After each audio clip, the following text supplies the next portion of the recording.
He is universally worshipped as the windmill-strumming, guitar-smashing genius behind The Who, but Pete Townshend actually stole his legendary signature stage move from Keith Richards, and Richards wasn't even doing it on purpose. In 1963, when The Who, then called The Detours, opened for the Rolling Stones, Townshend watched Richards doing a massive, aggressive arm circle backstage right before going on.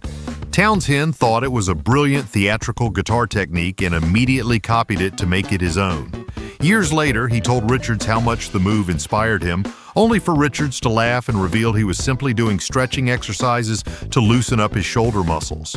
The most iconic act of rock rebellion wasn't a planned stunt. In September 1964, The Who were playing a gig at the Railway Hotel in London, a venue with incredibly low ceilings.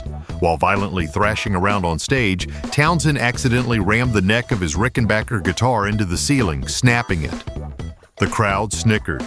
Mortified and completely enraged by the embarrassment, Townshend violently smashed the rest of the guitar to pieces to make it look intentional. When the band returned the next week, the crowd expected him to do it again, trapping him in a highly expensive, decades-long gimmick. Townshend has suffered from severe, agonizing tinnitus and deafness for decades, largely tracing back to a single horrific television appearance. In 1967, The Who performed on the Smothers Brothers Comedy Hour. Unbeknownst to the band, Keith Moon had bribed a stagehand to pack his bass drum with triple the normal amount of explosive flash powder.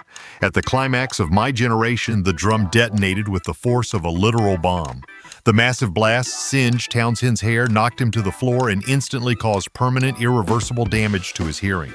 After the massive success of the rock opera Tommy, Townshend wrote a follow-up concept called Lifehouse.